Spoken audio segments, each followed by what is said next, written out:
안녕하세요. 세로입니다. 오늘은 10월 22일 아미코젠 주가를 들여다보도록 하겠습니다. 오늘 양시장 코스피는 마이너스 15.81포인트 하락하고 코스닥은 17.97포인트 마이너스 2% 하락이 됐습니다. 현재 나스닥 시장은 10시 13분에 23포인트가 하락됐고요. 아미코젠을 먼저 기술적으로 보게 되면 49,000원을 고점을 형성하고 현재 34,000원에 기술적으로는 바닥 상태의 주가의 위치까지 하락을 했습니다. 지난 3월에 저점인 만원대를 형성을 하고 지속적으로 상승을 해서 차익 물량 기관의 매도 물량으로 보여지고요. 현재 34,000원에 위치하고 있습니다. 기업적인 내용으로는 상당히 2020년에 좋은 이미지 그리고 2022년 3년에 큰 성장을 본격적으로 앞두고 있습니다. 투자 포인트로는 2020년 올 4월에 배지의 국책과제로 선정됐고 그리고 지난 9월 25일경에 바이오의약품 생산용 크로마토그래피의 프로테인 레진 국산화 국책과제로 선정이 됐고요. 그리고 아미코젠은 지난 20일 10월 이틀 전이죠. 세팍의 항생제 중간체인 7-ADCA 생산용 균주 친환경 생산 공법 기술을 상용화했다라고 했습니다. 7-ADCA는 시장 규모가 대략 2,600억 원에 해당하고요. DX2는 지난 10년 가까이 개발해온 기술로서 2020년 1월에는 세계 1위 항생제 중간체 생산 회사인 중국 A사와 상용화 생산 협약을 맺고 약 6개월간 생산성 검증 그리고 스케일업 절차를 거쳐 협약인 상대방으로부터 상업화 생산이 시작되었음을 확인을 받았습니다. 7-ADCA를 이용하여 세파렉신, 세파클로 등의 API를 생산하는 업체들이 당사아미코젠 친환경 생산 공법으로 생산된 7-ADCA를 이용하여 곧 대량 상용화 생산 그리고 판매가 이루어질 것으로 예상된다라고 했습니다.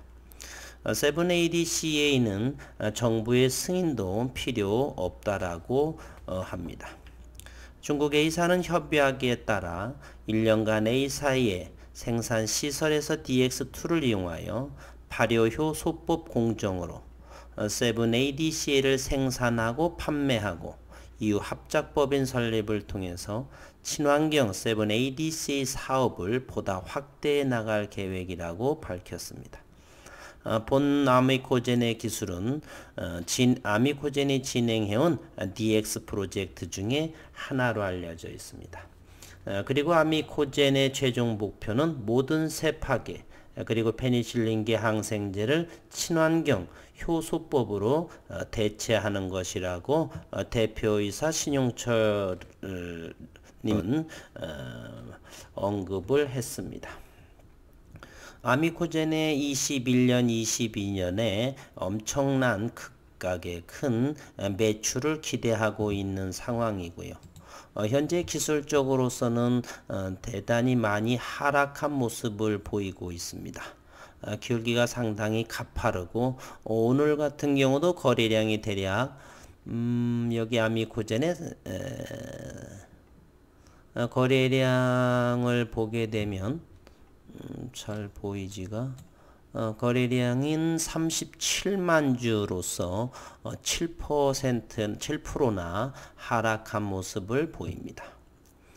수급 동향을 보게 되면 외국인은 크게 매도한 흔적은 보이지 않고요. 주가만 다시금 저점을 형성하고 있습니다. 그래서 오늘 아미코젠 썸네일에 제가 새로운 시작이다 라고 이렇게 글을 달았습니다. 파동 이론으로 저는 좋아하지는 않지만 1차 상승이라고 보고 2차 조정파가 아닌가라는 생각을 해봅니다. 외국인의 동향을 한번 보게 되면요. 외국인은 오늘 7천주를 매도를 하고 7% 하락에도 많이 매도하지 않은 모습이죠. 현재 외국인 보유는 7.83%, 150만 주를 보유하고 있고 신용시장은 5.26%, 신용시장을 잠시 한번 들여다보면 신용시장은 언제나 5%대와 6%대를 항상 보유하고 있죠.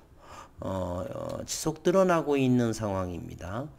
6%대에서 좀 줄어들어서 5.26%, 내년과 내후년을 생각한 신용시장이라고 바라볼 수가 있고요. 외국인은 7.83%는 크게 변동사항이 없는 것으로 보여집니다. 아미코젠의 외국인이 가장 많을 때는 8%를 보유하고 있는 모습이죠. 9%는 지난 8월 28일 정도에는 9.26%까지 보유하고 있다가 8%, 현재는 7%대까지 줄어든 상황입니다. 최근 10월에는 지속 7%대를 보유하고 있죠. 즉 4만원 이상이나 지금 34,000원대나 크게 외국인들의 지분 보유 변동은 없습니다. 반면에 기관 투자가는 많은 좀 물량을 파는 적이 보이죠. 따라서 주가 하락의 주범은 개인들과 기관들의 문제로서, 그리고 수급 상황으로 현재는 34,000원, 좀 더 3만원까지 하락할 수도 있는데 기술적인 모멘텀 지표로 보게 되면 현재도 많이 하락한 바닥 상태에 위치하지 않았나. 거래량이 상당히 줄어들었고요. 이건 대신증권의 사이버스하고, 그 다음에 제가 자주 보는 영문 차트로서 다시 한번 수급 동향을 한번 보겠습니다.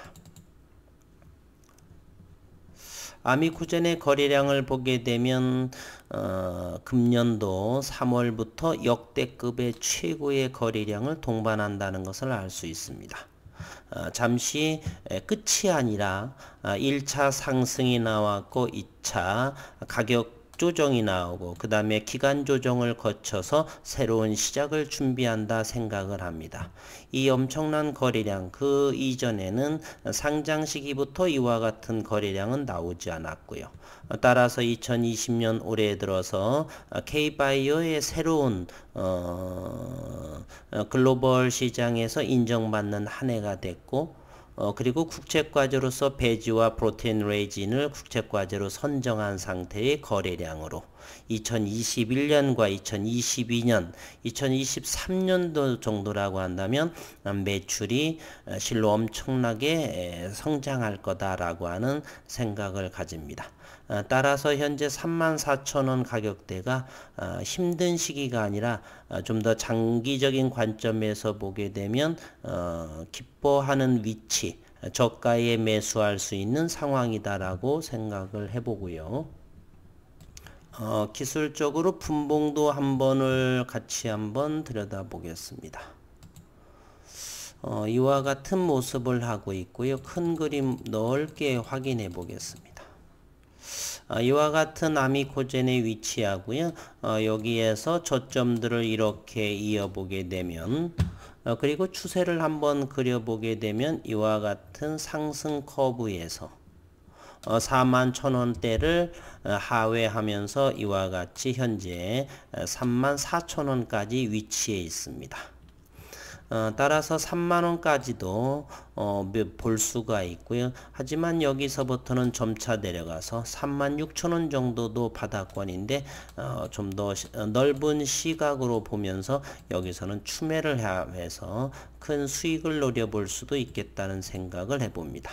그 근거는 기업이 성장일로에 있고 외국인 지분 보유도 그렇게 줄어들지 않은 7%를 유지하고 다음 주와 12월 이때의 수급 동향만 잘 지켜보고 한다면 충분히 수익률을 높일 수 있는 상황이라 저는 생각을 합니다.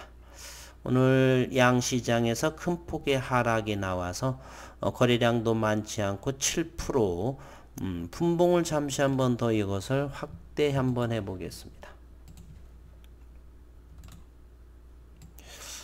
최근에 분봉의 모습을 보게 되면 이와 같은 모습을 아미코젠을 보게 되면 상당히 파란색의 거래량이 많다는 것을 확인할 수 있습니다.